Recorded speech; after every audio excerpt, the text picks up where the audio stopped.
నా పేరు భవాని. మా grand mother Lakshmi 92 years old. 2-3 months నుంచి ఆమెకి స్టమక్లో యూరిన్ ప్రాబ్లం నుంచి బాధపడుతుంది. మేము సిద్దిపేట నుంచి వచ్చాము యాక్చువల్గా.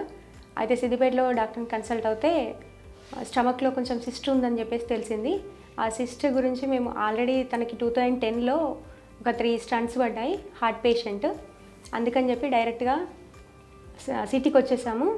ఇక్కడ అపోలో కన్సల్ట్ అయిన తర్వాత మాకు ఆంకాలజీ డిపార్ట్మెంట్ సిస్ట్ ఉందని చెప్పేసి oncology department doctor Rajesh Raj Saxena సార్ని కన్సల్ట్ అయ్యాము.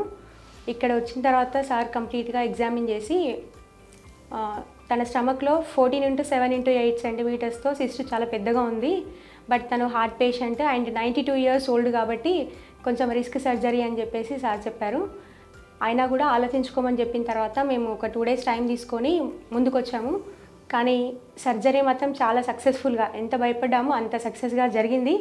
అండ్ మాకు సర్జరీ తర్వాత కూడా ఆ సిస్ట్ బయటికి తీసి చూపించారు. మేము చూసి చాలా ఆశ్చర్యపోయాం, ఇంత పెద్ద సిస్ట్తో తను అసలు ఎలా బాధపడింది, ఎట్లా ఉంది అని చెప్పేసి. కానీ సక్సెస్ అయింది ఆపరేషన్ మాత్రం. మేము చాలా హ్యాపీగా ఉన్నాము. పేషెంట్ కూడా ఇప్పుడు రికవరీ అయిపోయింది.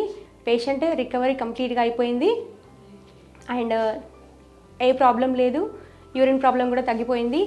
అన్ని రకాలుగా బాగుంది. అండ్ సార్ చెప్పినట్టుగా మేము ఏదైతే ముందడుగు వేసామో సర్జరీ మాత్రం చాలా సక్సెస్ఫుల్గా జరిగింది. రాజేష్ రాజ్ సక్సేనా సార్ మాత్రం చాలా ఫ్రెండ్లీ నేచర్తో ఉన్న డాక్టర్. మాకు ఒక ఫ్రెండ్గానే సజెస్ట్ చేశారు, చేసినట్టుగానే చాలా మంచి సక్సెస్ చేశారు ఆపరేషన్ని.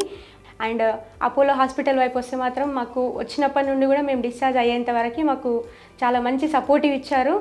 సిస్టర్స్ కావచ్చు, మెడికల్ డిపార్ట్మెంట్ కావచ్చు, మిగతా అటెండర్స్ ఎవరైనా కూడా మాకు చాలా మంచి సపోర్ట్ ఇచ్చారు. అపోలో హాస్పిటల్ కావచ్చు, రాజేష్ రాజ్ సక్సేనా వారికి కూడా మేము జీవితాంతం రుణపడి ఉంటాము. చాలా థ్యాంక్ యూ వెరీ మచ్.